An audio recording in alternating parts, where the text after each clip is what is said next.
প্রত্যেক স্থান কাল পাত্র ভেদে আদব ও আদর্শের পার্থক্য থাকে। আদব জিনিসটা আল্লাহ পাক রব্বুল আলামিন খুব বেশি পছন্দ করেন। যে আদব আল্লাহ পছন্দ করেন সেই আদবের মডেল মিসাল দৃষ্টান্ত হিসেবে আল্লাহ তাআলা আমাদের নবী মুহাম্মদ রাসূলুল্লাহ সাল্লাল্লাহু আলাইহি ওয়াসাল্লামকে দিয়ে দুনিয়ায় পাঠিয়েছেন। হুজুর নিজেও আদব পছন্দ করেন এবং আল্লাহর দেওয়া আদব আদর্শ উম্মতের ভিতরে বাস্তবায়ন করার জন্য আমলি আখলাকি ভাবেও তার প্রদর্শনী করেছেন এবং নিজে হাদিসের মাধ্যমে উম্মতকে এ ব্যাপারে শিক্ষাও দিয়েছেন। হুজুর আলাইহিস সালাতু ওয়াস সালাম আদব আদর্শ সংক্রান্ত বলেন, মাউলিদা লাহু ওয়ালাদুন ফালিহসিন ইসমা ওয়া আদাবা। আদব আদর্শ শিক্ষার জন্য প্রত্যেক আব্বাকে আল্লাহ তাআলা পরামর্শ দিচ্ছেন, যাকে আল্লাহ তাআলা সন্তান দান করেছেন, নেক সন্তান। ফালিহসিন ইসমা, সর্বপ্রথম দায়িত্ব সন্তানের আব্বার কাছে সন্তানের হক সুন্দর করে একটা নাম রাখা। ও আদাবা, যখন ধীরে ধীরে বড় হবে তখন তাদেরকে আদব ও আদর্শ শিক্ষা দাও। কেমন আদর্শ? আল্লাহ পাক বলেন, লাকাদ কানা লাকুম ফি রাসূলিল্লাহি উসওয়াতুন হাসানা। দুনিয়ার বহু আদব ও আদর্শের নেতারা তোমাদের সামনে আসবে, অনেক আদর্শ শিক্ষা গুরুকে তোমরা দেখবে। তবে সারা পৃথিবীর সমস্ত শিক্ষা গুরু, সমস্ত রাজনৈতিক নেতা, সামাজিক নেতা সকলকে একত্রিত করলে আল্লাহ রাসূল সাল্লাল্লাহু আলাইহি ওয়াসাল্লামের সমপরিমাণ হবে না। বহুত বড় বড় পণ্ডিতদের ইতিহাস আমরা জানি, অনেকদের কিসসা জীবনী আমাদের জানা আছে, তাদের নসিহত আমরা শুনে থাকি, পাঠ্যপুস্তকে দেখে থাকি। তবে কোনো এমন একজন পরিপূর্ণ মানুষ আমাদের নবীর আগে বা পরে যায় নাই বা আসে নাই বা আসবে না, যার একজন মানুষের আদর্শ নীতি কথার উপরে গোটা মানব জাতি চলতে পারে, এরকম একজন মানুষ আসে না। শুধুমাত্র একটি ব্যক্তি, যিনি মুহাম্মদ রাসূলুল্লাহ সাল্লাল্লাহু আলাইহি ওয়াসাল্লাম, যার আদব আদর্শ এবং নীতি কথা গোটা মানব জাতি, শুধু মুসলমান নয় সমস্ত মানব জাতি সুন্দরভাবে মানবতা প্রদর্শনের মাধ্যমে আসল মানুষ হিসেবে দুনিয়ায় বসবাস করতে পারে, শান্তির সাথে চলতে পারে, ব্যক্তি জীবন থেকে নিয়ে আন্তর্জাতিক জীবন পর্যন্ত সর্বক্ষেত্রে নবী পাকের আদর্শ বিস্তীর্ণ। এই একটি মানুষই মাত্র আল্লাহ পাক সৃষ্টি করেছেন, যার আদর্শ মেনে চললে সকলেই সুখী হতে পারে। এজন্য হুজুর বলেন, আমাকে এই আদব শিক্ষা দিয়েছেন আদাবানি রব্বি, আমার আল্লাহ আমাকে আদব শিক্ষা দিয়েছেন। ফাহসানা তাদিবি, কাজেই দুনিয়ার সমস্ত আদব আদর্শের উস্তাদদের চাইতে আমার আদব সবচাইতে শ্রেষ্ঠ। একথা কি আমাদের বিশ্বাস হয়? একটু মুখ খুলি, বিশ্বাস হয়? বিভিন্ন এলাকায় যাইতে, সারা বাংলাদেশে সব এলাকায় যাইয়া বক্তারা মাঝে মাঝে 2-5 জন এক জায়গা হই, তো কোন এলাকার কি হালাত এইটা মাঝে মাঝে মুজাকারা হয়। কোন এলাকার রান্না বান্না কেমন, যেমন ওই সাতক্ষীরা, খুলনা, ওদের তো ইউটিউবে চলে যাবে, ওকে সরাসরি কইয়াছি, গিবত বাড়ি একটা হবে না। ওই এলাকার রান্না বান্না খাইতে পারি না। সিলেট এলাকার অনেক ইন্তজাম, কিন্তু খাইতে পারি না, রান্না আমাদের সাথে সেট হয় না।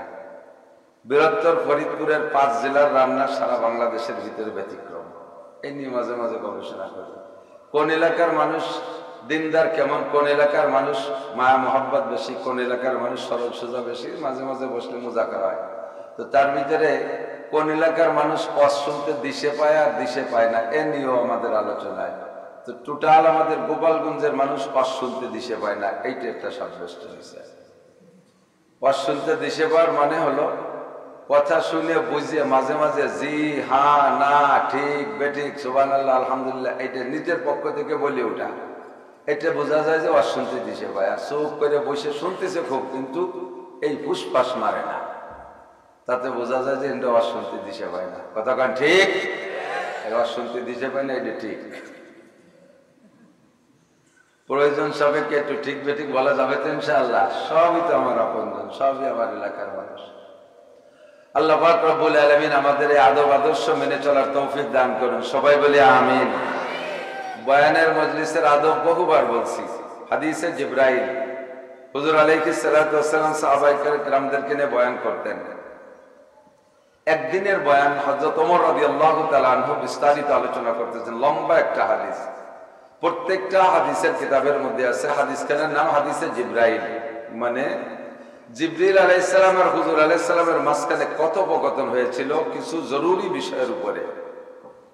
এই জন্য হাদিসের নাম রাখা হয়েছে হাদিসে জিবরাইল। বর্ণনাকারী হযরত ওমর রাদিয়াল্লাহু তাআলা আনহু, স্বয়ং হযরত ওমর খলিফাতুল মুসলিমিন ওমর। একই কথা বলনেওয়ালার পার্থক্যের কারণে কথার গুরুত্ব বাড়ে আর কমে। কথা বলেন? একটা ভালো কথা ভালো মানুষে বললে যে পরিমাণ গুরুত্ব বহন করে, একজন সাধারণ মানুষে ওই কথাটাই বললে অতটা খায় না। ১৬ লক্ষ সাহাবার কেউই কেরছে দামি কমি না। তারপরে নবী আলাইহিস সালাতু ওয়াস সালামের পক্ষ থেকে একটা সিরিয়াল দেওয়া হয়েছে। নাম্বার 1 হযরত আবু বকর সিদ্দিক রাদিয়াল্লাহু তাআলা, একটু সবাই বলি রাদিয়াল্লাহু তাআলা। নাম্বার 2 হযরত ওমর ইবনে খাত্তাব। নাম্বার 3 হযরত ওসমান ইবনে আফফান। নাম্বার 4 হযরত আলী রাদিয়াল্লাহু তাআলা। এভাবে সিরিয়াল দিয়েছেন হুজুর। তো খলিফাতুল মুসলিমিন দ্বিতীয় খলিফা হযরত ওমর রাদিয়াল্লাহু তাআলা হাদিসের বর্ণনাকারী, উনি বলেন আমরা একবার হুজুরের বয়ান শুনতেছি। তো বয়ান শোনার ভিতর দিয়ে আমরা হুজুরের সাথে আমাদের আকর্ষণটা এমন হতো চুম্বকের মতো। এই টেবিলের সমতল টেবিলের উপরে মাঝখানে 1000 পাউন্ডের একটা চুম্বক রেখে সারা টেবিলের সব জায়গায় ছোট ছোট টুকরা লোহা যদি ছড়াই ছিটে রাখা হয়, এই লোহাগুলো নিজ জায়গায় থাকতে পারে না, চুম্বকের দিকে আগাইতে থাকে। নিকটের গুলো মিশে যায়, তারপরের গুলো তারপরের সাথে মিশে, এমন করে সব জায়গাতে মিশে যায়, মাঝখানে ফাঁকা থাকে। তো হযরত ওমর বলেন আমরা যখন হুজুরের বয়ান শুনতাম তখন আমরা হুজুরের আকর্ষণে ওভাবে চুম্বকের মতো খালি আগাইতে থাকতাম, খালি আগাইতে থাকতাম। আগাইতে আগাইতে মাঝখানে দুইজনের মাঝখানে একটা আঙ্গুল ঢুকানোর ফাঁকা থাকতো না, এভাবে গাদায় বসে যেতাম। এমন করে একদিন বসে আছি, ইসতলা আলাইনা রাজুলুন, আমাদের মাঝে একটা লোক আসলো। তলা বললেন, তলা মানে উদয় হলো। আর মানুষ আসলে বলে মানুষ আগমন করলো, ইস যা বলতে পারতেন। ইতিমধ্যে একজন লোক আসলেন, তারা বলে বললেন ইস তলা। তলা বললেন কেন? তলা মানে উদয় হওয়া। ওই চন্দ্র সূর্য উদয় হলে যেমন দুনিয়ার অন্ধকার কেটে আলোকিত হয়ে যায়, এমনিতে হুজুর আলাইহিস সালাতু ওয়াস সালামের নুরানি চেহারার বদৌলতে মজলিসটা আলোক উজ্জ্বল ছিল। আর ওই লোকটার আগমনের পরে যেন আলো আরো বেড়ে গেল, তাতে মনে হয় যেন চন্দ্র বা সূর্য কিছু উদয় হয়েছে। লোকটা পিছিয়ে এসে দাঁড়িয়ে আছেন, বসতেছেন না, উকি মারতেছেন, দেখতেছেন কোথায় বলবো। মাঝখানে বসার কোনো ইচ্ছা করলেন, কিন্তু মাঝে ফাঁকা নেই। আমরা এমন ভাবে মিশে গেছি। উকি মেরে দেখলেন হুজুর যেখানে বসার সামনে সবচাইতে নিকটে বসা সিদ্দিক আকবর আবু বকর, দুইজনের মাঝখানে একজন মানুষ বসার জায়গা আছে। উনি মাঝখানটা হাত ঢুকে ভাবে ফাঁকতে ফাঁকতে চলে আসলেন, হাত্তা জালাসা ইলা নবী সাল্লাল্লাহু আলাইহি ওয়াসাল্লাম, হুজুরের সামনে এসে বসলেন। বসার এক অবস্থাটা ছিল আলা হায়াতিত তাশাহুদ, আত্তাহিয়াতুস সূরাতে বসছেন। কোন মজলিসে কিভাবে বসতে হবে, বসার প্রথম আদব হলো আত্তাহিয়াতুস সূরাতে বসা। ফেরেশতাদের স্বভাব বান্দার হাল পর্যবেক্ষণ করে, প্রত্যেকটা হালাতের শুরু অবস্থাটা দেখে আর শেষ অবস্থা দেখে। খেয়াল করেন, আমরা রাত্রে ঘুমাই না, ঘুমানোর সময় সুন্নতটা শোয়ার সময় যে প্রথম সুন্নত, এইটার পর আপনি আমল করে শুবেন। এরপরে শুয়ে ঘুমের ভিতরে কে কোন হালাত হয়ে যাবে তা তো ঠিক নেই, বিভিন্ন অবস্থা হতে পারে না। লুঙ্গি খুলে গলায় ফেসে গেছে, প্যান্ট খুলে খাটের নিচে পড়ে গেছে, শীত হয়েছেন, বুট হয়েছেন, কত কায়দায় শোন। পরে ঘুমানোর পরে তার রুশ থাকে না, আদা মরা। আর ঘুম মানে মরাই, তার কারণে ঘুমের দোয়া পড়ি কি কইয়া, আল্লাহুম্মা বিসমিকা আমুতু, আল্লাহ তোমার নামে মরিতেছি। মরে গেলে যেমন মানুষের নিজস্ব কোনো ক্ষমতা থাকে না, ঘুমের মধ্যে গেলে ওই অবস্থা। কাজে কাপড় চুপড় এলোমেলো হয়ে গেলে সমস্যা নেই, কিন্তু শোয়ার শুরুটা হতে হবে সুন্নতি তরিকায়। আমার বসা কি দেখতেছেন? আমি যেভাবে বসে আছি এইভাবে কানের নিচে হাত দিয়ে যদি ডান কাতে উত্তর দিক মাথায় দিয়ে শুয়ে পড়ি, আমার বডির মধ্যে মোহাম্মদ শব্দ লেখা হয়ে গেছে। দেখেন এভাবে মাথা মিম, এই কেনুর এই পাশটা হা, পাশার এই মোড়টা আর একটা মিম, হাঁটুর নিচে দাল। চক্ষু বন্ধ করে নিজে মিল করেন, দেখেন মোহাম্মদ শব্দ মিম হা মিম দাল। ডান কাছে মোহাম্মদ ফিগার নিয়ে আপনি শুইবেন, রাতের বেলা যা খুশি হয়ে যাবে তাতে আর কোনো সমস্যা। ফেরেশতারা এই ফিগারটা ছবি করে আপনার গলায় ঝুলই দিয়ে যায়, আল্লাহর কাছে রিপোর্ট দেয় ফার্স্ট ক্লাস শুইছে একেবারে মোহাম্মদী ফিগারে। পরে আল্লাহ কাছে ঘন্টা খানিক পরে যাই ধো কি অবস্থা, মানে এত তাড়াতাড়ি যাওয়ার জন্য সকালে যাব। ফজরে যখন আজান হয়ে যাবে আপনি ঘুম থেকে মোড়াই দিয়ে উঠে পড়বেন, আলহামদুলিল্লাহিল্লাযী আহইয়ানা বাদামা আমাতানা ওয়া ইলাইহিন নুশুর। আল্লাহ 6 ঘন্টা মরণ দেওয়ার পরে আবার তুমি জীবিত করে দিয়েছো, এই জন্য তোমার সমস্ত প্রশংসা। আলহামদুলিল্লাহিল্লাযী, সমস্ত প্রশংসা ওই আল্লাহ, আল্লাযী আহইয়ানা বাদামা আমাতানা। পড়েন তো, তরজমা তো জানেন না। আহইয়ানা আমাদেরকে বাঁচায় দিয়েছেন, বাদামা আমাতানা কিছুক্ষণ মেরে রাখার পরে, যে আল্লাহ তাআলা 6-8 ঘন্টা মেরে রাখার পরে বাঁচায় দিতে পারেন। ওয়া ইলাইহিন নুশুর, স্থায়ী মরণ দেওয়ার পরে আল্লাহ পাক কিয়ামতে আবার তার সামনে উঠাইতে পারবে কিনা? অবশ্যই তুমি উঠাইতে পারবা। বস ঘুমের শুরুটা এমন হবে, ঘুম থেকে সজাগ হইয়া দোয়াটা পড়বেন, আপনার শুরু আর শেষ ভালো। ফজরের নামাজ পড়বেন, শুরু আর শেষ ভালো। ফেরেশতারা রিপোর্ট দেবে আল্লাহ তোমার বান্দার সারাটা রাতই ভালো। খানা খাওয়ার সুন্নাত, বসার সুন্নাত কয়টি? 3টি। 1 নম্বরে দোনো হাঁটু উঠাইয়া, 2 নম্বরে এক পায়ে পায়ের পাশার নিচে বিছিয়ে দেয়া হাঁটু উঁচা কইরা, আরেকটা হলো আত্তাহিয়াতুস সুরতে বসা। এই 3 তরিকায় বসা সুন্নাত। খানা খাওয়ার সময় 3 তরিকা, যে কোনো এক তরিকা আপনি বসবেন, শুরু করবেন এক তরিকায়, কিন্তু 2 হাঁটু উঠাইয়া পাশার নিচে একটা পিড়ে দিয়ে যদি বসতে হয়, তাহলে এইরকম বড় বুড়িওয়ালা যারা, ওকে হাঁটুতে আর পেটে ঠেলে শীত করে ফেলা কেউ না বসতে পারবে? ওরা আত্তাহিয়াতুস সুরতে বেশিক্ষণ বসে থাকতে পারবে না, আর এক হাঁটু উঠেও বেশিক্ষণ বসে থাকতে পারবে না। আল্লাহ পাক বলেন তুমি শুরুটা করো এইভাবে, 1-2 সেকেন্ড পর আবার তুমি টান হয়ে যাও, যেমন খুশি তেমন বসো।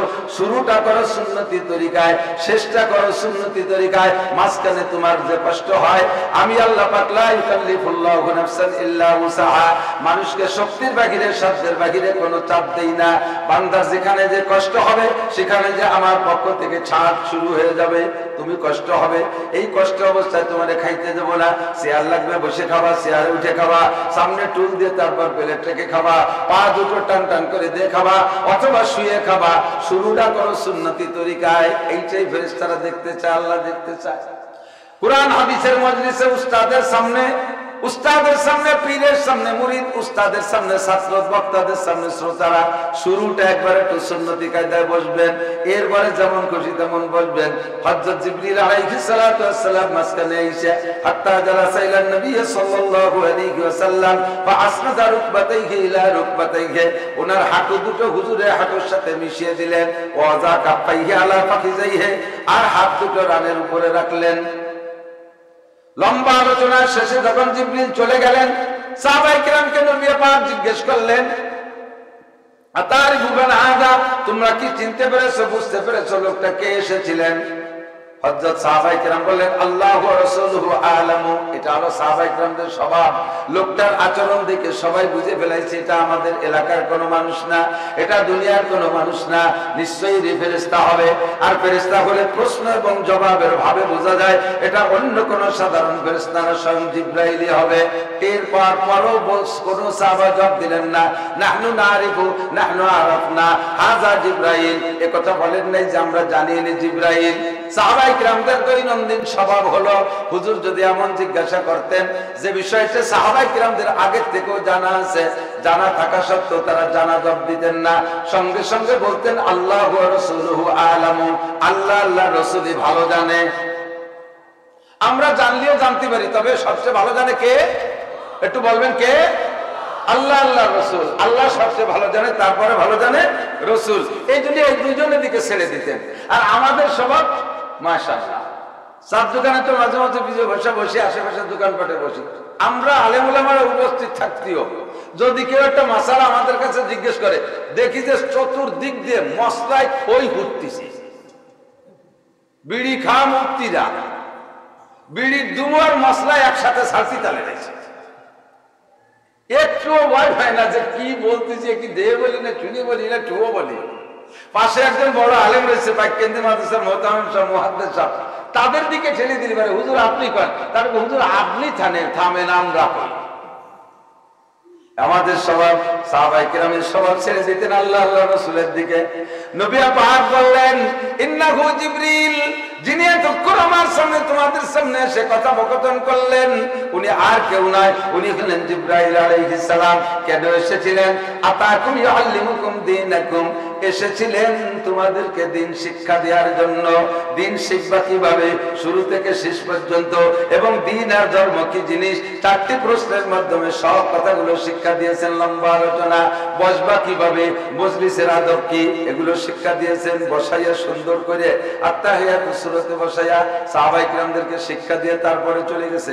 কাজেই যখনই ধর্মীয় কোনো অনুষ্ঠানে বসবো, শুরুতে বসবো সুন্নতি তরিকায় তাশাহুদের শুরুতে, এরপরে প্রয়োজন সাপেক্ষে যেমন খুশি তেমন বসবেন, তবে গায়ে গায়ে মিশে বসার চেষ্টা করব। আর পাশে দাঁড়িয়ে থাকবো না, দাঁড়িয়ে থাকলে পরিবেশ নষ্ট হয়। দাঁড়িয়ে 2-4 জন দাঁড়ায় দাঁড়ায় কথাবার্তা বললে কেমন যেন মাহফিল হচ্ছে না, জুত হচ্ছে না, সুবিধা হচ্ছে না, তা কাছে কাছে ওরা শুনবে না, দাঁড়ায় দাঁড়ায় রয়েছে। এতে পরিবেশের বেশ ডিস্টার্ব হয়, খুব কষ্ট হয়। এটাও মজলিসের আদবের খেলাফ। হুজুর আলাইহিস সালাম মসজিদে বয়ান করতেছেন, সাহাবায়ে কিরামদেরকে পাশে দাঁড়ানো দেখে হুজুর সাথে সাথে বললেন ইজলিসু আলা মাকানিকুম, যে যেখানে এসে বসো। হুজুর বসতে বললেন।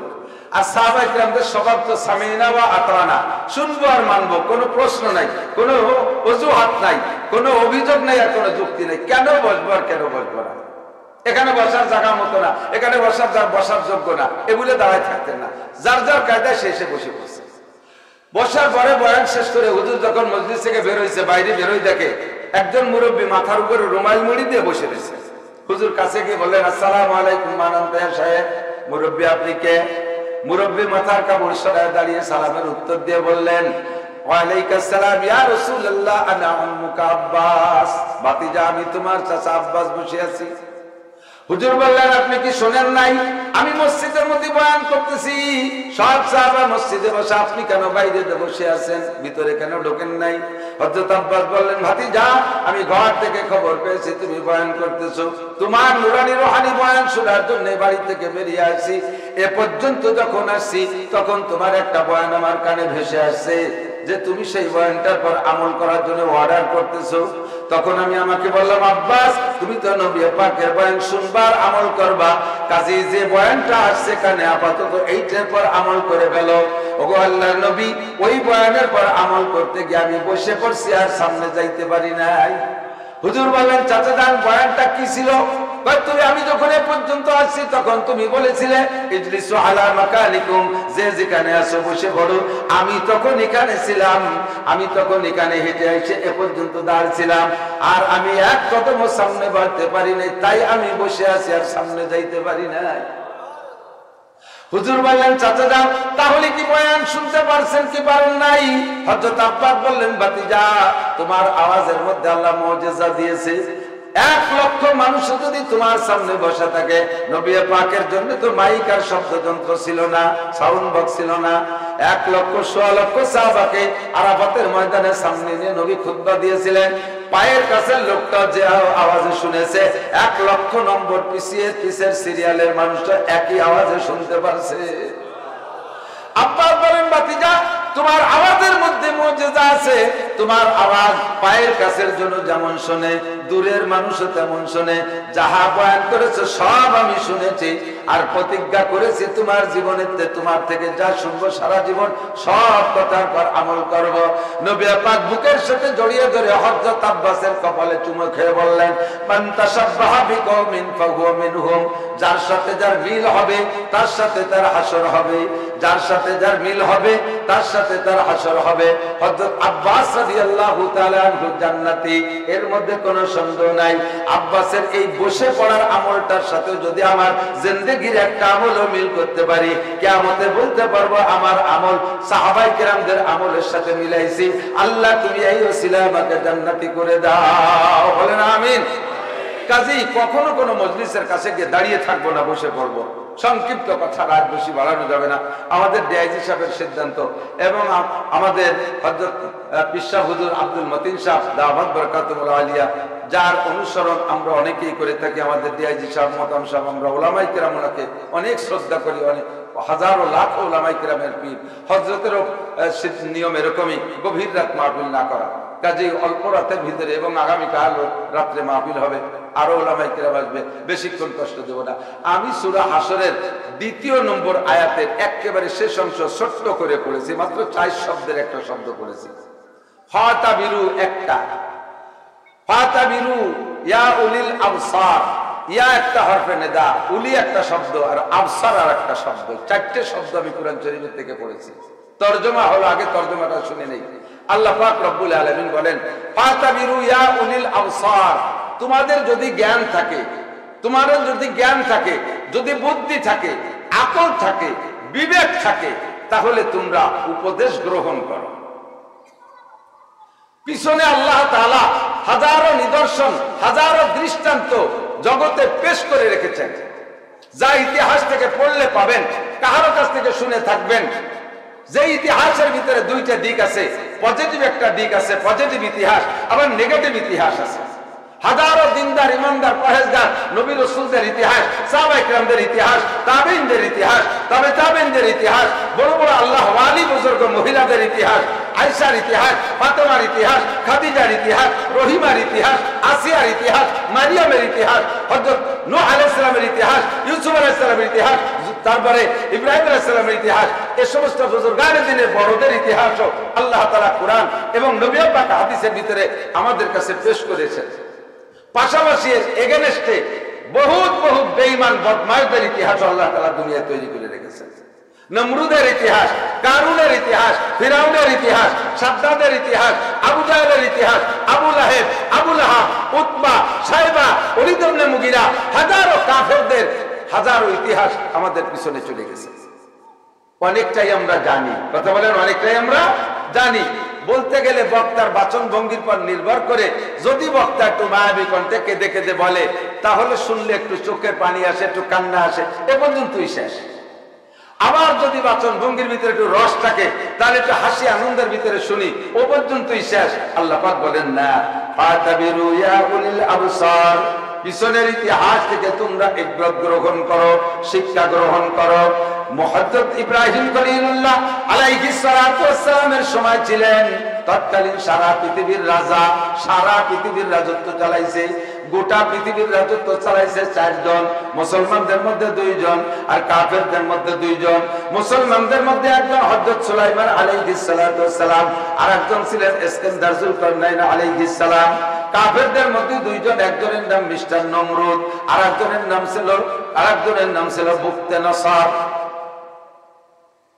নমরুদ এত বড় গুস্তাখ, এত বড় বেয়াদব, লম্বা হায়াত পাওয়ার ভিতর দিয়ে, সারা পৃথিবীর রাজত্ব হাতে পাওয়ার ভিতর দিয়া সে নিজেকে নিজে খোদাই দাবি করেছে। কিচ্ছা জানেন? ও বলে, আনা রাব্বুকুমুল আলা, হে দুনিয়ার মানুষ, তোমাদের আরো রব থাকতে পারে, তবে সব চাইতে বড় রব আমি। একটু জোরে বলেন। নমরুদ কি বড় রব? ও কি ছোট রব? ও কি রবের কেউ? রব কে? আলহামদুলিল্লাহি রাব্বিল আলামিন। আমার রব আমার আল্লাহ, আল্লাহ আমার রব, ওই রবই আমার সব। খাওয়ায় আমাকে আল্লাহ, পড়ায় আমাকে আল্লাহ, বাঁচায় আমাকে আল্লাহ, মারে আমাকে আল্লাহ, ক্ষমতা দেয় আমাকে আল্লাহ, আবার ক্ষমতা ছিনেই নেয় আল্লাহ, ইজ্জত দেয় আল্লাহ, অপমান করে আল্লাহ। কথা বলেন কে? নমরুদকে আনা রাব্বুকুমুল আলা, আমি তোমাদের প্রধান রব। ইব্রাহিম আলাইহিস সালামের কাছে সেই দাওয়াত দেয়, ইব্রাহিম সবাই আমারে রব বলে মানে, তুমি খালি মানো না। ইব্রাহিম আলাইহিস সালাম বলে, রবের কি গুণ আছে তোমার মধ্যে? তুমি যারা রব বলো, তার কি গুণ আছে বলো। ইব্রাহিম আলাইহিস সালাম বললেন, রব্বি ইউহয়ি ওয়া ইউমীত, আমার রব, আমার আল্লাহ বাঁচাইতেও পারে, মারতেও পারে। কথা বলেন, আল্লাহ কি করতে পারে? বাঁচাইতে পারে, পারে পারে পারে, আবার মারতেও। বাঁচাইতে পারে কি মানে? মরাডারে বাঁচাইতে পারে, তাই তো নাকি বলেন? আর মারতে পারে কি মানে? তাদের তো মেরেই দিচ্ছে, এটা তো মারতে পারে, এটা তো বোঝা যায়।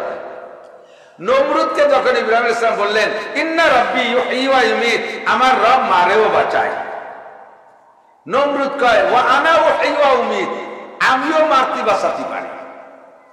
ইব্রাহিম আলাইহিস সালাম আশ্চর্য হয়ে গেলেন, আল্লাহ এ কি কয়?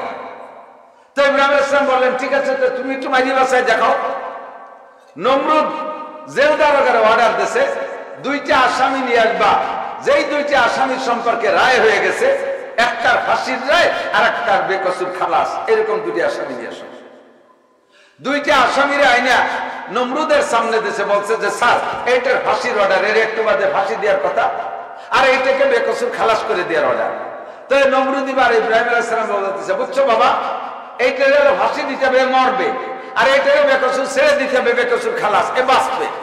এটাই তো বলে, জি, তাহলে এই যেটা মরবে ফাঁসি দেওয়া হবে, এর বেকসুর খালাস করে দিলাম, আর যে বেঁচে যাবে বেকসুর খালাস ওরে ধরে জবই দিয়ে দাও, ওরে মারি দেয়। দেখছো, মরাডারে বাঁচাইছে আর বাঁচাডারে মারছে।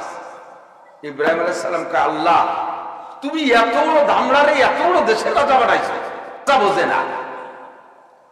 মরা কারে কয়, বাঁচা কারে কয়, মরাডারে বাঁচানো এইটা বোঝে না। তাহলে এরে যেমন মুগুর, যেমন কুকুর, সেরকম মুগুর দিতে হবে। ইব্রাহিম আলাইহিস সালাম মুগুর সেট করছেন। এবার জবাব দিলেন, নমরুদ, ইন্নাল্লাহা ইয়াতি বিশ-শামসি মিনাল মাশরিক ফাতি বিহা মিনাল মাগরিব। তুমি তো মরাডা মাইরি বাসায় দেখাইলে, ঠিক আছে, তোমার ও জায়গার আমি বেশি বুঝতে যাব না। আমার 2 নম্বর, আমার আল্লাহ যেখান করে পূর্বাকাশ থেকে সূর্য উদয় করে পশ্চিম আকাশে ডুবায়, এইটা আল্লাহ পাক চিরকাল করে যাচ্ছে। ফাতি বিহা মিনাল মাগরিব।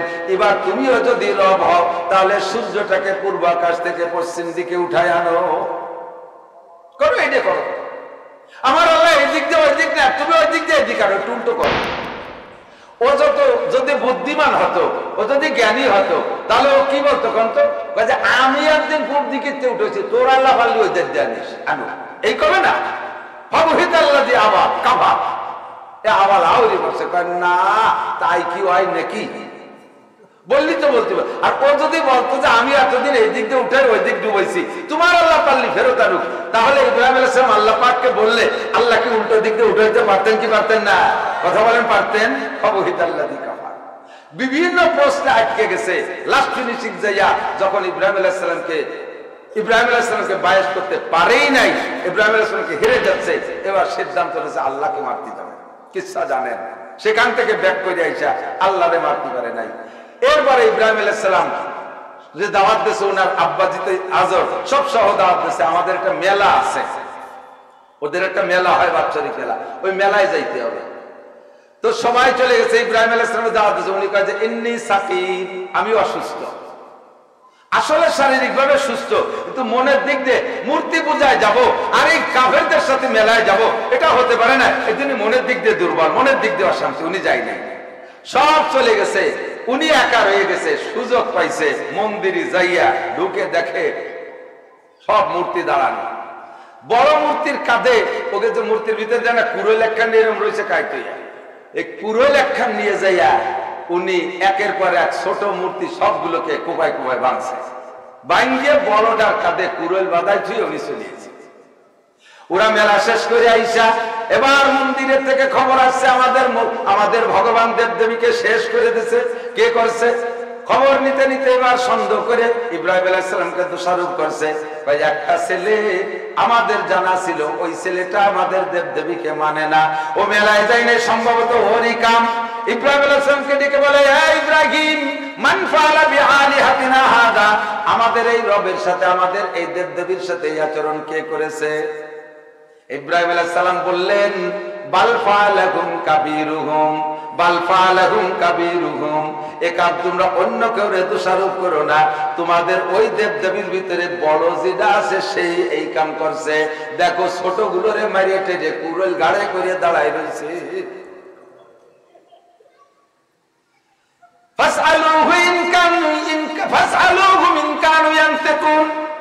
তারা যদি কথা বলতে পারে তাদের কাছে জিজ্ঞাসা করে, জবাব দিক। এবার নমরুদ এত কথা বলতে পারে না, ইব্রাহিম আলাইহিস সালাম সুযোগ পেয়ে গেলেন। আরো যে কথা বলতে পারে না, আত্মরক্ষা করতে পারে না, নিজেকে নিজের উপরে আক্রমণাস্ত্র শাস্তি প্রতিরোধ করতে পারে না, সে তোমার জীবনের বিপদ আপদে কি সহযোগিতা করতে পারবে? বিলকুল কোনো উপকার করতে পারবে না। ইন্নাল্লাযীনা তাদউনা মিন দুনিল্লাহ, আল্লাহ ছাড়া যার কাছে তোমরা প্রার্থনা করো, লা ইয়াখলুকু যুবাবান, ওরা একটা মাছিও বানাইতে পারে না। লা ইয়াখলুকু যুবাবান ওয়ালা বিস্তামাউলা, সারা পৃথিবীতে 33 কোটি দেবদেবী, যত দেবদেবী আছে, লাখ উজ্জা মানাত আর হুবল, সকলে সম্মিলিতভাবে চেষ্টা চালায়া একটু বলেন একটা মাছি কি তারা বানাইতে পারবে? কোনোদিনও পারবে না। শুধু পারবে না তা না, আল্লাহ বলেন ওয়া ইয়াসলুবুহুমুজ যুবাবু শাইআন লা ইস্তানকিদুহু মিনহু দুআবাত তালিব ওয়াল মাতলুব। ওরে সবাই সম্মিলিতভাবে মাছি তো বানাইতে পারবেই না, বরঞ্চ তাদের সামনে যদি খাবার দেওয়া হয়, আরে খাবারগুলো মাছিতে খেয়ে ফেলে, আর তাদের চোখ কান নাক যদি মাছিতে খুলেও নিয়ে যায়, কোন মাছির কাছ থেকে একটা অঙ্গ কেড়ে রাখতে পারবে না, কোন মাছির কাছ থেকে খাবার কেড়ে রাখতে পারবে না। যৌবাত তালিব ওয়াল মাতলুব, যারা তার কাছে চাও প্রার্থনা করো তারাও কমজোর দুর্বল, আর যার কাছে চাও তারাও দুর্বল। আল্লাহু আকবার। কাজেই চাইতে হলে একমাত্র কার কাছে? চাইতে হলে আল্লাহর কাছে চাও। ওয়াইজা সাআলতুম ফাসআলুল্লাহ, ইব্রাহিম আলাইহিস সালাম বললেন কিছু চাইতে হলে আল্লাহর কাছে চাও, প্রতিরক্ষা চাইতে হলে আল্লাহর কাছে চাও, দুনিয়ার শান্তি চাইতে হলে আল্লাহর কাছে চাও। দুনিয়ার কোনো মানুষের শান্তি দিতে পারবে না। সব দেখতে দেখতে আমরা বুড়ো হয়ে গেছি, হাজারো মানুষের পিছনে ঘুরছি শান্তির লোভে। কথা বলেন, কতজনের পিছনে শান্তির স্লোগান দিয়েছে দেশে? হার দলের প্রত্যেক দলের নেতাদের পিছনে শান্তির স্লোগান দিয়েছি, কোন নেতা আমাদেরকে শান্তি দিতে পারে নাই। দুনিয়ার কোন মানুষের হাতে শান্তি নয়, শান্তি একমাত্র কার হাতে? একটু জোরে বলবেন, কার হাতে? দুনিয়ার মানুষ যদি শান্তি দিতে পারতো, তাহলে বর্তমান আমাদের এত অশান্তি উপভোগ করা লাগতো না, এত অশান্তিতে থাকা লাগতো না। বরঞ্চ যাদের পিছনে স্লোগান দিছি শান্তির জন্য, তারাই বেশি অশান্তিতে, তারাই বেশি অশান্তিতে। কতক্ষণ ঠিক কি ঠিক না? এ দল ও দল সে দল, সর্বকালে নেতারাই বিপদগ্রস্ত হইয়া থাকে। আল্লাহকে শান্তি পাইতে চাইলে ফালইয়াবুদু রাব্ব হাযাল বাইত আল্লাযী আত'আমাহুম মিন জু। দুনিয়ার শান্তি, দুনিয়ার শান্তি, আখিরাতের শান্তি মাত্র দুইটা জিনিসের মধ্যে দুনিয়ার শান্তি। এদিক খেয়াল করেন, দুনিয়ার সব শান্তি মাত্র দুইটা জিনিসের মধ্যে। একটা হলো পর্যাপ্ত রিজিকের ব্যবস্থা। আমার আপনার দৈনন্দিন জীবনে যাহা কিছু লাগবে এর নাম হলো রিজিক। রিজিক শুধু ভাতের নাম না, রিজিক শুধু টাকার নাম না। অল এভরিথিং, জীবনে যা কিছু প্রয়োজন সব কিছুর নাম রিজিক। গাড়ির নাম রিজিক, বাড়ির নাম রিজিক, টাকা পয়সা রিজিক, জায়গা জমি রিজিক, ধন দৌলত রিজিক, আমার পোশাক আশাক রিজিক, যত রিজিকের দরকার। এই রিজিক হলো 1 নম্বর শান্তির উপকরণ। 2 নম্বর রিজিক আছে কিন্তু আমাদের নিরাপত্তা নাই, নিরাপত্তার অভাব। এটা আমার শান্তির জন্য জরুরি। শান্তির 2টা জিনিস, 1 নম্বরে রিজিক আর 2 নম্বরে নিরাপত্তা। আল্লাহ পাক বলেন এই 2টা জিনিসের মাধ্যমে জাগতিক শান্তি যদি পাইতে চাও, তাহলে দেবদেবীকে ছাড়ো, হে নমরুদ, দুনিয়ার সবকিছু পূজা পাঠ ছেড়ে দাও। ফালইয়াবুদু রাব্ব হাযাল বাইত, এই রব, এই ঘরের রবের ইবাদত করো। হাজা দিয়ে ইশারা করেছে কাবা ঘর, হাজা দিয়ে ইশারা করেছে সারা দুনিয়ার মসজিদ। সমস্ত মসজিদের রবের ইবাদত করো, কাবা ঘরের রবের ইবাদত করো। কেন? আল্লাযী আত'আমাহুম মিন জু, যে আল্লাহ তোমার সকল ক্ষুধা নিবারণ করবে, সব অভাব দূর করে দেবে। যেখানে যা কিছু প্রয়োজন পরিবেশন করবে। জোরে বলেন কে? আল্লাহ পাক বলেন আসমান থেকে রিজিক আসে, আল্লাহর দেয়া ওয়াদাগুলো আসমান থেকে আসে। চাইতে হলে ফাসআলুল্লাহ, আসমান ওয়ালার কাছে চাও, মানুষের কাছে চাইয়া তুমি বেঈমান হয়ো না। ফালইয়াবুদু রাব্ব হাযাল বাইত আল্লাযী আত'আমাহুম মিন জু, যে আল্লাহ তোমার সব ক্ষুধা অভাব দূর করে দেয়। ওয়া আমানাহুম মিন খাউফ, আর সকল প্রকার ভয় ভীতি ত্রাস থেকে নিরাপদ বসবাসের সুন্দর ব্যবস্থা করে দিতে পারে একমাত্র আল্লাহ।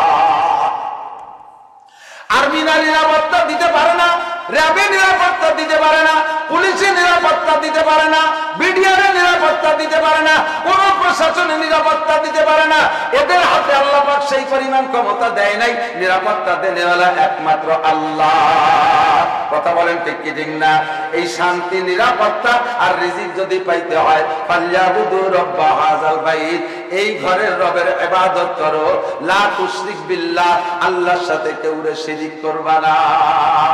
নমরুদ যখন ইব্রাহিম আলাইহিস সালামের কাছে হেরে গেছে, এবার দোষারোপ করছে নমরুদ ইব্রাহিমই আমাদের ভগবানের সাথে আচরণ করছে, ওর বিচার আমাদের নিতে হবে, ইব্রাহিম আলাইহিস সালামকে আগুনে পোড়াইতে হবে। খেয়াল, 1 মাস পর্যন্ত বাবুল শহরে যত মানুষ ছিল সমস্ত সাবালেক নারী আর পুরুষের পর অর্ডার। খেয়াল দিক, প্রত্যেক দিন 1 মণ করে শাল কাটার লোহা কাঠ জমা দিবা। কাষ্ঠ যত শক্ত হয় আগুন তত পাওয়ার হয়। কথা কয় না? এই পাটখড়ির আগুন আর নাড়া খেড়ের আগুন আর তেঁতুল কাঠের আগুন একদরে বিক্রি হয়নি। কাষ্ঠ যত শক্ত হয় আগুন তত পাওয়ারওয়ালা হয়। 1 মাস পর্যন্ত বাবুল শহরের সমস্ত মানুষকে দিয়ে ডেলি 1 মণ করে শাল কাটা বা লোহা কাঠ জমা দিতে হবে অর্ডার। 1 মাস পর্যন্ত যে লাকড়ি জমা করছে কাষ্ঠ, এই স্তূপ হইছে 60,000 টন। 60,000 টন। একজন মানুষকে পোড়াইতে 60,000 টন কাষ্ঠ লাগে না। মাত্র ইব্রাহিম আলাইহিস সালামকে দেখাইয়া ভয় দিয়ে তাকে সেখান থেকে ফিরানোর উদ্দেশ্য প্রথম চান্সে এই কাষ্ঠ স্তূপ কইরে 1 সপ্তাহ পর্যন্ত তেল মারছে। এরপরে 1 সপ্তাহ পর্যন্ত চতুর্দিক দিয়ে বড় বড় ফুঙ্কার লাগাইয়া হাওয়া দিয়ে আগুন জ্বালাইছে। আগুন প্রায় 1.5 থেকে 2 মাইল পর্যন্ত উঁচু হয়ে গেছে। ইব্রাহিম আলাইহিস সালামকে নমরুদ কয়, ও ইব্রাহিম, তুমি আমাকে রব বলবা না, যারে বলো তাকে বলবা। এখনো বুঝে দেখো, তুমি যদি আমার থেকে সুযোগ নাও, নমরুদ আমার একটু সুযোগ দাও, 1 বছর পরে জবাব দেব। তাহলে এই আগুন নিভিয়ে দেওয়া হবে। আবার 1 বছর পর যদি তুমি আমার বিপক্ষে জবাব দাও, আবার নতুন করে আগুন জ্বালাবো। তবে তুমি 1 বছর হায়াতে বেঁচে গেলে তুমি সুযোগ নিতে পারো। ইব্রাহিম আলাইহিস সালাম জবাব দিলেন, কোন সুযোগের দরকার নাই। আমানতু বিল্লাহ, জোরে বলেন আমানতু বিল্লাহ। আমি বিশ্বাস করি আল্লাহকে। আগুনের কোনো ক্ষমতা নাই, নমরুদ তোরও কোনো ক্ষমতা নাই। এই আগুনের মালিক আমার আল্লাহ, আগুন আমার আল্লাহর গোলাম। তুই আমারে ফেলাবি, পোড়াইলে পোড়াইতে পারে মালিক আমাকে, না পোড়াইলে না পোড়াইতে পারে। তবে আগুনের ভয় দিয়ে আমি ইব্রাহিমের ঈমান কিনতে পারবি না।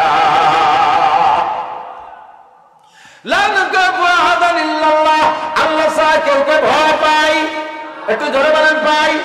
আবার একটু সাহস করে বলেন আল্লাহ ছাড়া কেউকে ভয় পাই। ইব্রাহিম আলাইহিস সালাম গোল্ডেন প্লাস ঈমানি পরীক্ষা পাস। আল্লাহু আকবার। নমরুদ এবার ইব্রাহিম আলাইহিস সালামের কাছ থেকে যখন মনোপুত জবাব পায় নাই, আগুনে ফেলানোর সিদ্ধান্ত ফাইনাল। যখন চড়কের মাথায় বাঁধছে, বিশাল চড়ক, কত বড় আগুনের কাছে যেহেতু ফেলানো সম্ভব না, আগ দিয়ে চড়কের মাথায় বাঁধছে, গুড়োয় ফেলাবে। চড়কের মাথায় বাঁধতে পিছনে কাছি লাগাইয়া 70 লক্ষ ছিল সেনাবাহিনী নমরুদের। নমরুদের সেনাবাহিনীর সংখ্যা ছিল 70 লক্ষ। এই 70 লক্ষের এগেনস্টে ইব্রাহিম আলাইহিস সালামের সেনাবাহিনী ছিল মাত্র 313 জন। বদরী সৈনিক যে কয়জন, ইব্রাহিম আলাইহিস সালামের সেনাবাহিনীর সংখ্যা 313 জন। ইব্রাহিম আলাইহিস সালামের সৈনিকরা তো এখানে কাজে লাগতেছে না। নমরুদের 70 লক্ষ সেনাবাহিনী চড়কের গোড়ায় কাছি বাঁধে একসাথে টানতেছে, কিন্তু চড়কের ঘুরাইতে পারে না। চড়ক জমে টাইট হয়ে আছে। কেন ঘুরে না এটা তো নমরুদ জানে না, জানলেওয়ালা আল্লাহ জানে, আর একজনও জানে, তার নামও মিস্টার। কি নাম? কি নাম? মিস্টার ইবলিস। খালি ইবলিস, হযরত মাওলানা ইবলিস, মিস্টার ইবলিস। এই মিস্টার ইবলিস যায় নমরুদকে কয়, মহারাজ তুমি তো দূরের কথা, সারা পৃথিবীর সব মানুষ আইছে যদি জানো, তবু এই চড়ক সরাইতে পারবা না। পিছনে মস্তান লেগে আছে। মস্তানকে হযরত জিবরিল আলাইহিস সালাম আর মিকাইল আলাইহিস সালাম দুইজন যাইয়া 2টা আঙ্গুল দিয়ে ঠেসে রাখছে। 2টা আঙ্গুল দিয়ে চড়কের গোড়া চেপে, মাত্র 2 আঙ্গুল, দড়ি কাছে বাঁধে নাই। কেন? 2 আঙ্গুল দিয়ে চেপে রাখছে, আর 70 লক্ষ সেনাবাহিনী টাইনে নাড়াইতে পারে না। আল্লাহু আকবার। জিবরাইল আর মিকাইলের আর আজরাইলের মূল বডি শুনলে বুঝবেন যে কি করে সম্ভব। আজরাইল আলাইহিস সালাম, জিবরিল, মিকাইল 4 জন একই সাইজের ফেরেশতা। আজরাইল আলাইহিস সালামের বডি সম্পর্কে বর্ণনায় আছে যে উনার মূল বডি যদি আত্মপ্রকাশ করে, তাহলে এত বড় একটা বডি হবে, সারা পৃথিবীতে যত পানি আছে সমস্ত পানি যদি আজরাইলের মাথায় ডালে, মাথার তালু ভিজে চুলের আগা পর্যন্ত আসবে না। সারা পৃথিবীতে কত পানি হবে? 10 বালতি। আটলান্টিক মহাসাগর, প্রশান্ত মহাসাগর, আরব সাগর, বঙ্গোপসাগর, চীন সাগর, সাগর সনদ নদী খাল বিল আছে, সব পানি ঢাললে আজরাইলের মাথার চুল বেচবে না। এত বড় আজরাইল যদি সড়কের গোড়ায় একটা আঙ্গুল ফেলে রাখে, নমরুদ কেন সারা পৃথিবীর 800 কোটি মানুষও টানলে পারবো না। ইবলিস টের পেয়ে কয়, ও মহারাজ, মস্তান বসে আছে গোড়ায়, যদি সড়ক ঘুরাইয়া সফল হতেই হয় আমল পাল্টাইতে হবে, কাজ করতে হবে। তাই কাজ কি? ওই মস্তান সরানোর জন্য আর কোন তদবির নাই, একটাই মাত্র তদবির, ওই জায়গায় ফাহাশ কাম করাইতে হবে, যুবক যুবতী দিয়ে নারী আর পুরুষ দিয়ে অন্যায় করাইতে হবে, বাস্তবে একেবারে ওপেনে তাদেরকে দিয়ে আকাম করাইতে হবে। আর এই অবস্থায় ফেরেশতা জিবরাইল ফেরেশতার একজনও দেখে লজ্জায় থাকতে পারবে না, তখন ওই জায়গা থেকে জিবরাইল চলে যাবে, তারপরেই তুমি সফল হইতে পারবা। নমরুদ কয়, নো প্রবলেম, এটা কোনো ঘটনাই না। 40 জন যুবতী আর 40 জন যুবক, এদেরকে নিয়ে এই ফাহাশ কামে সে জায়গা রত করাই দিছে, লিপ্ত করাইছে। জিবরাইল কয়, আল্লাহ, আর তো থাকতে পারলাম না, এই অবকারের ভিতরে কিভাবে থাকবো? তোমার ইব্রাহিমকে আর কিভাবে বাঁচাবো? আল্লাহ কয়, বাঁচানোর মালিক তুমি না, বাঁচানোর মালিক আমি আল্লাহ। ওহী ওয়া উমিত, বাঁচাইও আমি, মারিও আমি, নমরুদের কোনো ক্ষমতা নাই, তোমাদের দায়িত্ব এটা আমি দেই নাই। আসো, চলে আসো, ওই লজ্জাজনক জায়গায় থাকবো না। এরা চলে আসছে, আর সড়ক লুজ হয়ে গেছে, এখন টান দিলেই ঘুরবে। শয়তান তো সর্বকালে শয়তানি করতে লেগে আছে। নমরুদরে যে আর একটা কুপরামর্শ দিল, মহারাজ, আমি তোমাকে অনেক আগেই আইছি দুনিয়ায়, অনেক অভিজ্ঞতা, আমার অভিজ্ঞতার আলোকে একটা কথা বলবো। বলেন, এই ইব্রাহিমের সারা গায়ে যে জামা কাপড় আছে, ওর ভিতরে জাদুতে ভরা। তুমি যত আগুন বানাও না কেন, ওর ওই পোশাক পরবেই, কোনো স্পর্শ করবে না। কাজেই যদি ইব্রাহিমকে পুলায় মার দিয়া জামা কাপড় খুলে ফেলতে হবে। উদ্দেশ্য হলো একজন নবীকে অপমান করা, গায়ের কাপড় খুলে উলঙ্ঘা করে তাকে অপমান করবে। নমরুদ বলেন, হ্যাঁ, তাহলে তার গায়ের জামা কাপড় খুলে গেল। যখন চরক ঘুরানো লাগে, গায়ের জামা কাপড় খোলার সিদ্ধান্ত একমত হইল। তারপরে আল্লাহ পাক রব্বুল আলামিন জিবরিল আলাইহিস সালামকে ডাইকা বলে, জিবরাইল, গায়ের জামা খুলবে, তাতে পুরুষের সতর খোলে না, পরনের নিচের যে কাপড়টা আছে ওই দিয়ে যখন খুলবে, মুসলিম জাতির পিতার কাপড় খুলবে, কি বলা হয়, সে কাপড় বস্ত্রহীন হয়ে যাবে, মানুষের সামনে লজ্জা পাবে, এইটা হতে দেয়া যাবে না। একদিক দিয়ে পরনের কাপড় খুলবে, আর একদিক দিয়ে তারা জান্নাতের পোশাক পরাইয়া দিবা। আল্লাহ, এত তাড়াতাড়ি জান্নাতের পোশাক কোথায় পাইব? কয়, তা জানি না। জিবরিল আলাইহিস সালাম মুহূর্তের মধ্যে উড়াল দিলেন, 2টা ডানায় একবারে বাড়ি মারলে 1,86,000 মাইল পথ যায়। জিবরাইল কয়, দ্রুত গতিতে জান্নাতের কাপড় আনতে গিয়ে আমি আমার 600 ডানা ব্যবহার করেছি, চোখের পলকে গেছি আর আনছি। জামা আনার সময় আল্লাহ কয়, আরে জামা তো নিবা, সাথে জান্নাত থেকে একটা খাট নিয়ে যাও, আমার ইব্রাহিমের পায়ের নিচে বিছাইয়া দিবা, নমরুদের ওই অভিশপ্ত কাঠের উপরেও বসবে না। জিবরিল আলাইহিস সালাম জান্নাতি জামা আইনা আর জান্নাতি খাট পরাই না, আগুনের ভিতরে কাঠ বিছিয়ে দিয়া একদিক দিয়ে নমরুদ পরনের কাপড় খোলে, আর একদিক দিয়ে ইব্রাহিম আলাইহিস সালামকে আল্লাহ পাক জান্নাতি পোশাক পরায় দেয়। পরনের সব কাপড় খোলা হয়ে গেছে, জান্নাতি পোশাক তো মানুষের চোখে আসতেছে না, অথচ জান্নাতি পোশাক যেহেতু গায়ে পরানো দেখা যাচ্ছে না, পরনের মূল কাপড়টা খুলে ফেললে তো শরীরে শরম দেখা যাবে। নমরুদ কয়, কি রকম কাপড় খুললে ইব্রাহিমের কিছু তো দেখা যায় না, কাপড়ও দেখা যায় না, শরমও দেখা যায় না। ঠিক আছে, না দেখা যায়, না যাক, ও তো একটা জাদু পায়, এই জাদু দিয়ে হয়তো শরমকে ঘিরে রাখছে। এলাও আগুনের ভিতরে নিক্ষেপ করেছে, মাঝখানে নিয়ে চড়ক দিয়ে ঘুরাইয়া সেই খাটের উপরে নিয়ে ফেলাইছে। যে জায়গা ফেলাবে ইব্রাহিম জিবরিল আলাইহিস সালাম আগের থেকে গোয়েন্দা তত্ত্ব নিয়ে সেই জায়গায় কাটকান সেট করছে, কোন জায়গা ফেলাবে।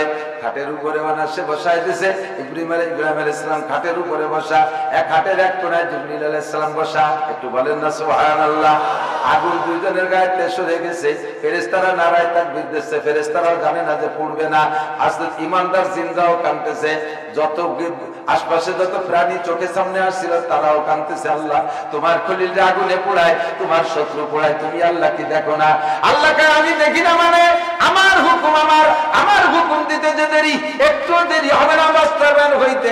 আল্লাহ পাক ডাকতে বললেন, কুলনা ইয়া নারু কুনি বারদান ওয়া সালামান আলা ইব্রাহিম, হে আগুন আমার ইব্রাহিমের গায়ের একটা লোমও যেন পড়ে না। আল্লাহু আকবার। এক ডেকেছেন ইব্রাহিম নবী, নমরুদের আগুনে পড়ি, আগুন হইল ফুল বাগিচা, আগুন হইল ফুল বাগিচা, পশম জ্বলে না, খোদা তোমায় ডাকতে জানি না। আল্লাহ পাক রব্বুল আলামিন আগুনকে নির্দেশ দিয়েছে, আগুন তুই আমার ইব্রাহিমের গায়ের একটা লোমও পোড়াবি না, আর ঠান্ডা হয়ে যাবি, তবে এমন ঠান্ডা যেন হবি না আমার ইব্রাহিমের যেন ঠান্ডার কারণে কষ্ট হয়। আল্লাহর হুকুমে আগুন বড় সুন্দর শান্তিদায়ক ঠান্ডা হয়ে গেছে। ইব্রাহিম আলাইহিস সালামের পাশে বসে জিব্রাইল জিজ্ঞেস করে, ভাই ইব্রাহিম কষ্ট হচ্ছে না তো? ইব্রাহিম আলাইহিস সালাম কয়, আগুন কো? ভাই আগুন তো যা আছে। আগুনে এমন একটা বিস্ফোরণ ঘটাইছে, একে বিস্ফোরণের চতুর্দিকে 50 মাইলের মধ্যে যা ছিল পাঁচটে সব পুড়ে ছাই হয়ে গেছে। মাঝখানে ইব্রাহিম আলাইহিস সালাম বসে আছে শান্তির সাথে। আগুন কিছুদিন পরে যখন স্বাভাবিক হয়ে নিভে গেছে, নমরুদ তো বাইরে থেকে খুশিতে লাফাচ্ছে, ও তো টের পাচ্ছে না যে ইব্রাহিম তাজা আছে। কয়েকদিন পরে ইব্রাহিম ভিতরে বের হয়ে চলে আইছে, সুবহানাল্লাহ। আগুন যখন এইভাবে বিশাল ভাবে ধাউ ধাউ করে জ্বলতেছে, ইব্রাহিম আলাইহিস সালাম মাঝখানে বসা। ইতিমধ্যে একটা ব্যাঙ ওই ব্যাঙ আইসা আল্লাহর কাছে মুনাজাত করছে, রব্বুল আলামিন আমার তো তেমন কোনো ক্ষমতা নেই, তোমার ইব্রাহিম আগুনের মধ্যে পড়বে, নমরুদ পোড়াইবে, আমি কি করতে পারি, কি সহযোগিতা করতে পারি, আমি কি করতে পারি? আল্লাহ কয়, তুমি কি করতে পারবে? এত বড় আগুনের কাছে তোমার কি ক্ষমতা আছে? ব্যাঙে কয়, আল্লাহ তুমি অনুমতি দিলে আমি নিবানোর জন্য একটু চেষ্টা করি। যেই আগুন উঠে গেছে 2 কিলোমিটার, সেই আগুন ব্যাঙে নিবে। কয়, তোর কি দমকল আছে, তোর কি ফায়ার সার্ভিস আছে, তোর কি চালক কি বলা হয় এই দমকল আছে, এগুলো আছে? কয়, আল্লাহ আমার কাছে দমকল নাই, আমার কাছে একটা কল আছে। আবে দরিয়ারা আগার নেতুয়া কাশির হাম্বা কদরে তেশনাগি বায়াত শাশির। তুমি আল্লাহ যদি আমি ব্যাংকে আকারে অর্ডার করো, এই আরব সাগরের পানি সেচে ফেলাবি, নীল দরিয়ার পানি সেচে ফেলাবি। তুমি যদি আমারে অর্ডার করো, আমার তো দমকলের ফায়ার সার্ভিস নাই, আমি কি চেষ্টা করতে পারি না? আল্লাহ আমি চেষ্টা করতে পারি পানি সেচার জন্য, তোমার হুকুম পালনার্থে পেট ভরে পানি খাবো, উপরে নিয়ে ঢেলে দেবো, পেট ভরে পানি খাবো, উপরে নিয়ে পেশাব করবো বা বমি করে ফেলাই দেবো, এভাবে তো চেষ্টা করতে পারি। আমি তোমার ইব্রাহিমের পক্ষে কি এতটুকু ন্যূনতম চেষ্টাও করতে পারি না? আল্লাহ কয়, কর দেখি কি করতে পারিস। ব্যাঙে সাগরের থেকে পানি খাইয়া পরিমাণ মতো পানি টাইম দেরি করার পরে যখন পানিটুক পেটের মধ্যে পেশাব হয়ে গেছে, এবার দূরের থেকে জাম করে 3 বার পেশাব করছে। যেই আগুনের কাছে মানুষ 1 মাইলের মধ্যে যাওয়ার ক্ষমতা রাখে না, ব্যাংকে কি সেই কাছে যাইয়া পেশাব করতে পারছে নাকি? ও দূরিতে পেশাব করে দিয়েছে, হয়তো 1.5-2 হাত দূরে গেছে, আগুনের কাছেও যায় নাই, আগুনের কোনো ক্ষতি হয় নাই। আল্লাহু আকবার। ব্যাংকের পেশাবে আগুনের কোনো ক্ষতি হয় নাই, ইব্রাহিমের কোনো উপকার হয় নাই, নমরুদের 1 পয়সার ক্ষতি হয় নাই। ফাঁকে হয়েছে ব্যাংক ইব্রাহিম আলাইহিস সালামের পক্ষপাতিত্ব করেছে আর নমরুদের সাথে বিরোধিতা করেছে। এর কারণে আল্লাহ পাক রব্বুল আলামিন ব্যাংকে মর্যাদা বাড়াইয়া দিছে। আল্লাহ কয়, হে ব্যাঙ, তুই আমার ইব্রাহিমের পক্ষ নিয়েছিস, আমি তোর জন্য 3টে পুরস্কার রাখলাম। কয়টা? 3টে পুরস্কার। 1 নম্বর পুরস্কার হলো জীবন, তোর 1 নম্বর পুরস্কার হলো, আরে আশরাফুল মাখলুকাত মানব জাতি একমাত্র নবী পাক সাল্লাল্লাহু আলাইহি সাল্লাম ছাড়া আবু বকর থেকে আজ পর্যন্ত আব্দুল কাদের জিলানী বলেন, মঈনুদ্দিন চিশতি বলেন, নিজামউদ্দিন আউলিয়া বলেন, কুতুবউদ্দিন বখতিয়ার কাকি বলেন, সামুনাই পিসাব বলেন, আর আহমদ শফি সাহেব বলেন, আর সাদুস সাহেব বলেন, আর যত আলেম বলেন, যত যা বলেন, সকলের পেশাব পায়খানা নাপাক না পাক? পাক না নাপাক? মানুষের পেশাব পাক না নাপাক? সাহাবায়ে কিরামদের পেশাবও নাপাক। আল্লাহ কয়, হে ব্যাঙ, 1 নম্বর পুরস্কার, তোর পেশাবে আমি পাক ঘোষণা দিয়ে দিলাম। রাতের বেলা ব্যাঙের গায়ে লাথি লাগলে পেশাব করে দেয়, দেখছেন না? লুঙ্গিতে লাগে, নিশ্চিন্তায় ওই লুঙ্গিতে নামাজ পড়বেন, ধোয়া লাগবে না। 1 নম্বর পুরস্কার, তোর পেশাব পাক। 2 নম্বর পুরস্কার, তোর পেশাবে বরকত দিয়ে দিলাম, কোনোদিন পেশাবে কম পড়বে না। এক রাত্রি যদি এক ব্যাঙের গায়ে 20 বারও লাথি লাগে, 20 বারে একই পরিমাণ পেশাব করে, মাঝেও কোনো জায়গায় যে পানি খাইয়ে আসে না, নাকি ওর সাথে মাম পানির বোতল থাকে? পানির বোতল থাকে না। যতবার লাথি লাগে অতবার পেশাব করে, পেশাব আসে কোন জায়গার থেকে? ওই 2 নম্বর পুরস্কার তোর পেশাবে কোনোদিন কম পড়বে না, বরকত দিয়ে দিলাম। 3 নম্বর পুরস্কার তোর জন্য, আরে দুনিয়ায় কত ব্যাংক মারি, আমরা ব্যাংক মারি না? ব্যাংক, এই ব্যাংকের ক্ষতি করি কার উপকার করুক, ব্যাংকে অনর্থক বিশেষ করে ক্ষতি যদি না করে, ক্ষতি যদি না করে, ব্যাংক মারা হারাম, ব্যাংক মারা হারাম। ব্যাংকে মারবি না, ব্যাংক মানুষের মুসলমানদের পক্ষে আজীবন, ব্যাংকে আজীবন মানুষ মুসলমানদের পক্ষে। আল্লাহু আকবার। এই ব্যাংকে আল্লাহ তাআলা এত সম্মান দিয়েছে, অনর্থক যদি কেউ একটা ব্যাংক মেরে ফেলায়, অনর্থক যদি কেউ একটা ব্যাংক মেরে ফেলে, এতে যে গুনাহ হবে, এই গুনাহ মোচনের জন্য একটা খাসি সদকা করে দিতে হবে, একটা খাসি সদকা করতে হবে। তোর দাম এত দিলাম যে তোরে মারলি, একটা খাসি সদকা না করলে গুনাহ মোচন হবে না। আমি এই দিন আমার ড্রাইভারে বলি, রাতের বেলা সুসো মারি, 4 ইন্দুর মারি, যা মারিস মারি, 7 টাকা তলে পড়ে পড়ে, ব্যাংকে যেন মারিস।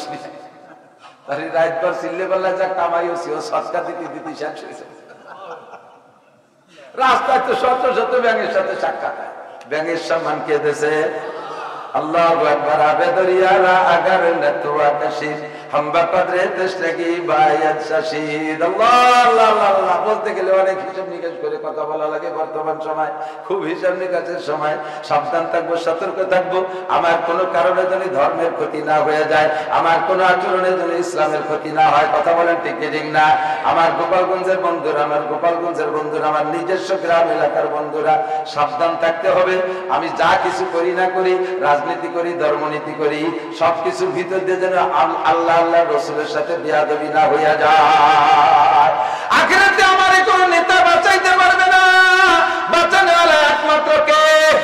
আর একটু জোরে কে? আমার যুবক বন্ধুরা, কোন নেতার পালায় পড়ে তুমি ধর্ম এবং ধর্মীয়দের সাথে বিয়াদবি করবা না, নেতা তোমার পক্ষে থাকবে না। সেদিন নেতার পাশা নিয়ে অবশ্যই শুরু হয়ে যাবে, চিন্তায় পড়ে যাবে। কাজেই খুব সতর্ক থাকতে হবে। একটা ব্যাংক যদি সামান্য ইব্রাহিম আলাইহিস সালামের আগুনে পেশাব করার কারণে তার এত দাম হইতে পারে, আমরা যদি মুসলমান হইয়া ধর্মের জন্য একটু ন্যূনতম সাহায্য করি, তাতে আমরাই পুরস্কার পাইতে পারি কি পারি না? আল্লাহু আকবার। এখান থেকে আমাদেরকে শিক্ষা গ্রহণ করতে হবে। এবার ইব্রাহিম আলাইহিস সালামের গায়ে সেই জামা, ইব্রাহিম আলাইহিস সালাম মজার একটা মনে পড়ে গেল, ইব্রাহিম আলাইহিস সালাম সেই জামা সহ বের হয়ে যাচ্ছে, আর তো পারল না। এখন নমরুদ এবার কয়, ইব্রাহিম তোমার আল্লাহর সাথে যুদ্ধ ঘোষণা, তোমারে পারলাম না এভাবে মারতে, বা তোমার আল্লাহরে মারবো, কও আল্লাহ কি কি নিয়ে আসবে? ইব্রাহিম আলাইহিস সালাম কয়, আবাল তুই আর জায়গা বানি না, আর দিতে আর আল্লাহর সাথে যুদ্ধ করবি, তুই কি বা কোন বাহিনী নিয়ে যুদ্ধ করবে? তোমার আল্লাহ যে বাহিনী পাঠাবে সেই বাহিনী দিয়ে, এয়ারফোর্স, নৌবাহিনী, বলো কোনটা দিয়ে আসবে? তো আল্লাহ ইব্রাহিম আলাইহিস সালাম আল্লাহকে বলে, আল্লাহ নমরুদ বলে তোমার সাথে যুদ্ধ করবে, তুমি কোন বাহিনীতে যুদ্ধ করবো সেই বাহিনীতে করবে। আল্লাহকে আমি এয়ারফোর্স দিয়ে যুদ্ধ করবো, বিমান বাহিনী।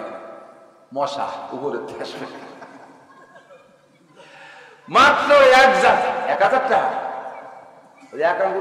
1000 টাকা আজান পেশাব করিয়েছে, 1000 টাকা দিয়ে।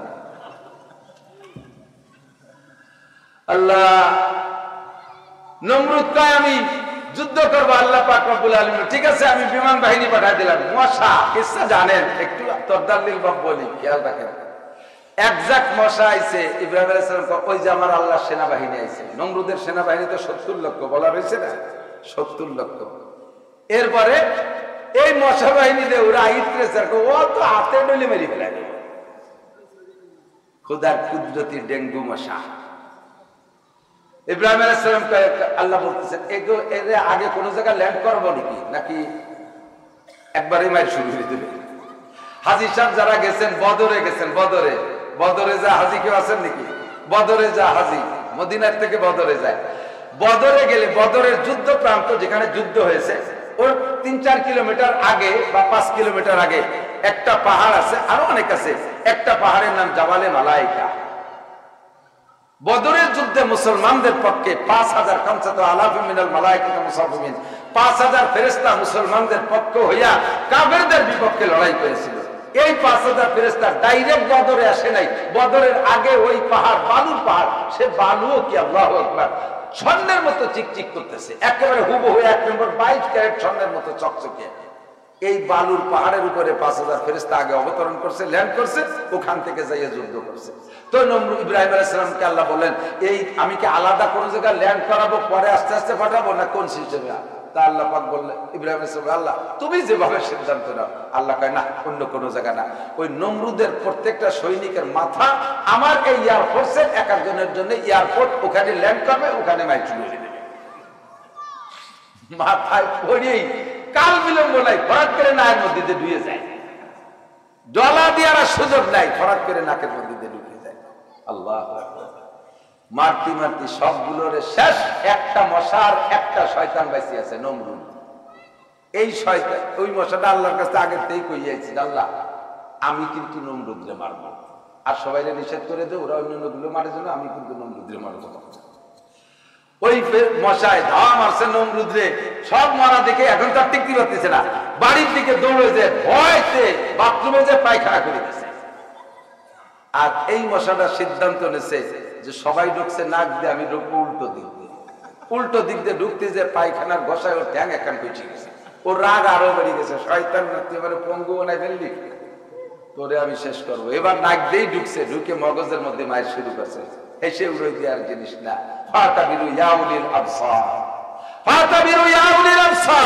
মাথার মধ্যে ঢুইকা মগজে, আর যখন কামড় দেয় মগজে তখন তো অসহ্য। আর এটা তো বিষাক্ত মশা, এটা তো ডেঙ্গু মশা, ক্ষুধার গজবের মশা। ওর এক একটা কামড় সাপের বিষের মতো কাজ করতেছে। একটা কামড় দেয় নমরুদ 3-4 হাত লাফ দিয়ে ওঠে, আর এই বাঁচার জন্য মাথায় একটা থাপ্পড় মারে, নিজের মাথায় নিজে থাপ্পড় মারে। থাপ্পড় যখন মারে, যতক্ষণ থাপড়ায় মশা কয় তোর হলো মারার দরকার, তুই নিজে যখন মার কাছিস আমি এই ভাগে একটু জিরেই দেই, ওই সময় কামড়ায় না। তখন নমরুদ বসছে যে মাথায় থাপড়ালি মারি কামড়ের হাতে বাঁচা যায়, নিজে কতক্ষণ থাপড়াবে, হাতে তো সয় না। তো কর্মচারী একটা ভাড়া আছে, তুমি একটু চড়াই দিবি, পিড়ি চড়াবো না, টাকা দিতে হবে। 5000 টাকা বেতন দিয়ে চড় কিনে খায়। বুদ্ধি থাকলে উপদেশ গ্রহণ করো। 5000 টাকা দিয়ে চড় কিনে খায়। আল্লাহ কয় তোরে কেউ মাংনা চড়াবে না, যে অবস্থায় আইসিস পিড়ি কেউ চড়াবে না। কিছুদিন পরে আল্লাহ মশারে কয় যে দেরি হয়ে যাচ্ছে, তুমি ওই যে বিরতি টাইপে যে মানে ও জুতো যে থাপড় খাস ভিতর দিয়ে যে তুমি কামড়াও না, ওরে তো দেরি হয়ে যাচ্ছে মাত্র, তাহলে এই চড়ের ভিতরেও কামড়াতে হবে। এখন চড়ের মধ্যেও কামড়ায়, কারণ মনে করছে যে চড় আসতে যাচ্ছে বিদায় মনে কামড়াচ্ছে। একজন করে কয় যে তুই জুতো দদ্দি, জুতো দিয়ে বাড়ি দিই, সারে লিখি দেয়। তো যখন জুতো দিয়ে পিঠে তখন একটু থামে। আল্লাহ কয় এন কর্মচারী কয় যে তোমার জুতো দিয়ে বাড়িও বেতন বাড়াই দিতে হবে। আর 2000 বাড়াই দিচ্ছে, 7000 টাকা দিয়ে জুতোর বাড়ি কিনে খায়। এর নাম কপাল, এর নাম কি কপাল। 7000 টাকা দিয়ে জুতোর বাড়ি 7000। কিছুদিন মারির পরে যাইয়া এরপরে ওই জুতোর বাড়ির ভিতরেও কামড়ায়। এখন কয় তুই মুগুর দর্দি, কয় যে 3000 দিতে হবে। 10,000 টাকা দিয়ে মুগুরির বাড়ি কিনে খেয়ে একে বাড়িতে মাথা ফাটায় বেড়াচ্ছে। তাইলে উঠিলে সিজনে কিন্তু শক্ত থাকে, সিজন শেষ হয়ে গেলে যে ঘরের মাছ কোনায় কোনায় এখানে দলা বলা হয়ে না, বৃষ্টি বাদল লাগতে লাগতে তাইলে উঠিলে নরম হয়ে যায়, তারপরে কিন্তু মুসমুসি হয়ে যায়। ওর মাথার মগজ সব খেয়ে বেড়াইছে, বাড়িতে তাইলে উঠিলের মতো ভাঙ্গে চুরচুর হয়ে গেছে। মশাটা বুড়ো আঙ্গুল দেখাতে দেখাতে চলে গেছে। করলি না কিছু, করলি না কিছু। ফাতাবিরু ইয়া উলিল আবসার, জ্ঞান থাকলে উপদেশ গ্রহণ করো। ইব্রাহিম আলাইহিস সালাম সেখান থেকে সুস্থভাবে বেরিয়ে আসেন, সেই জান্নাতি জামা গায়ে। সুবহানাল্লাহ। আল্লাহ পাক রব্বুল আলামিন জিবরাইলকে কয় খাট খান্ডে সংগ্রহ করো, ওই আগুনের ভিতরে খাট খান সংগ্রহ করো, জামাটা ইব্রাহিমের গায়ে থাক। খাট খানও একদিন কাজে লাগবে, জামাও একদিন কাজে লাগবে।